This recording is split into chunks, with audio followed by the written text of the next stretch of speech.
Welcome to today's show, and today I want us to discuss tolerance, conflict and disagreements and how to deal with them when they arise. So in a world where disagreements are easily turned into division, how do we practice tolerance without losing our values? Today we are talking about how we can demonstrate tolerance among ourselves and how to resolve conflict and how to manage disagreements in healthy ways. So what does tolerance really mean? I think tolerance is being able to accommodate different opinions without actually having to lose respect for that person who has a different opinion, and maybe a way that you can accommodate all opinions without having to judge, without having to create tension, and without having to do away with that harmonized way of living together. So tolerance is not silence or weakness, it's the ability to coexist with dignity. So how do you demonstrate tolerance in daily life? In your daily life you'll meet people that will have different opinions from yours. You'll come up with decisions on how to run your life, how to run your business, how to maybe run your house, in what ways can you write applications for that job, when you find that job, how can you work on it and maintain it, how can you make your boss happy about it, happy with you with whatever you will be doing there. And you will find that people will give you different kind of advice. There are those who will criticize whatever you're doing and will tell you that you're not doing the right thing, you're supposed to do it this way. There are those who will tell you that whatever you're doing right now will get you nowhere. There are those who will say all kind of things against you or against whatever you want to do. So how do you accommodate all this? How do you tolerate all these different opinions? How do you tolerate all these views without having to disagree or maybe lose respect for each other?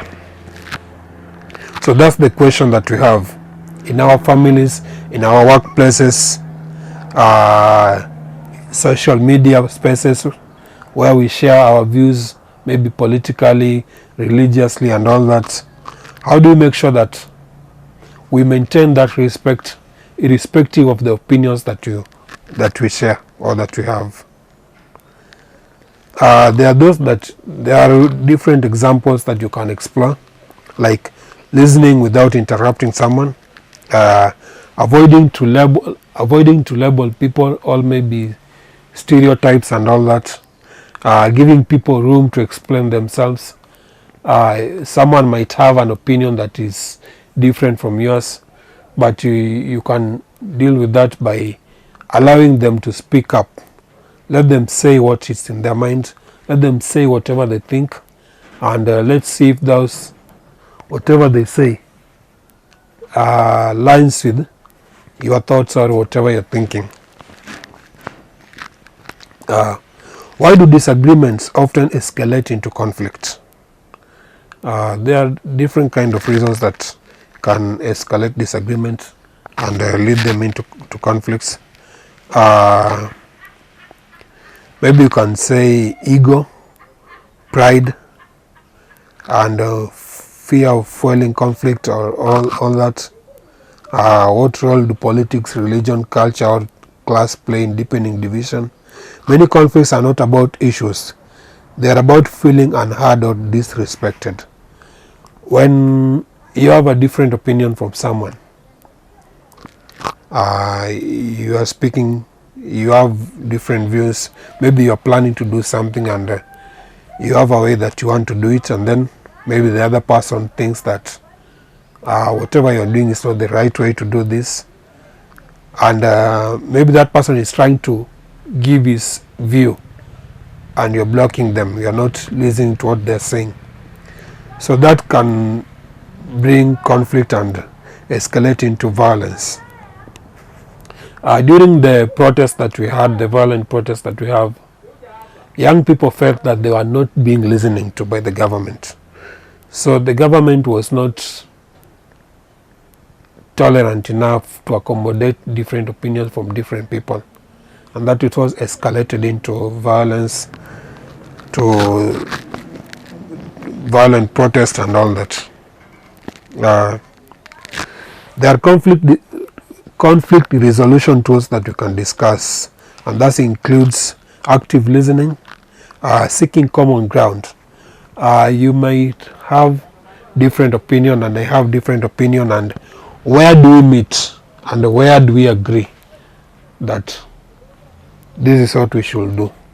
I can decide to do away with some of the things I thought was the right way to do this, and you also do away with some things, and we see what is the common ground, where do we stand together.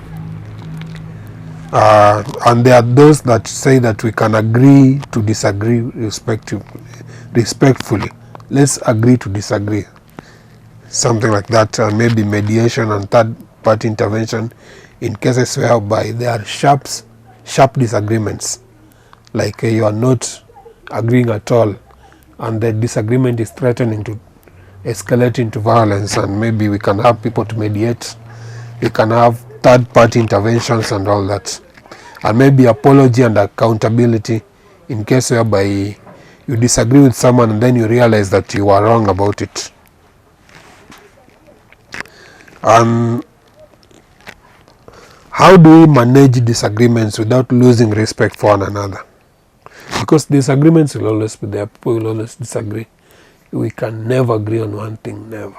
In a nation where we have almost over 40 million population, we can never agree on one thing, be it violence, be it, politics, be it religion, whatever it is, we can never agree on one thing.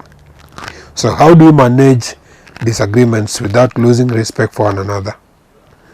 How can we disagree without insulting each other? Those are the ways that we can look at, can have conversations around what boundaries should exist during disagreements, what boundaries you cannot cross, which words you cannot utter to one another, what is it that you cannot say to each other when you have disagreements. How do we handle disagreements with people we love? That reminds me that I was reading somewhere that disagreements in marriage often lead to divorce. But the fact is that we will always disagree with people we love. If you disagree with your mother, do they stop being your mother? Does she stop being your mother? If you disagree with your brother, does your brother stop being your brother? Why is it that when you disagree with your wife or husband, they stop being your wife or husband? Is it that because we don't know how to manage those disagreements, we are intolerant, we don't know how to solve problems and all that? Is it a case of being toxic and everything? Because disagreements doesn't require disrespect. Because they say that there's a level of disagreements that can escalate into violence, and then we have these marriages that have violence and all that. And maybe, is it because we didn't manage that disagreements early enough so that we stop it from escalating into conflict, into violent conflicts and all that leads to GBV? Tolerance in society, are we losing it? Are we becoming less tolerant with one another as society? How do we make sure that we are able to tolerate divergent opinions? How are we able to tolerate different views? How are we able to tolerate different thoughts, different minds, different ways of doing things? How are we able to sit down with one another and figure out what we can do.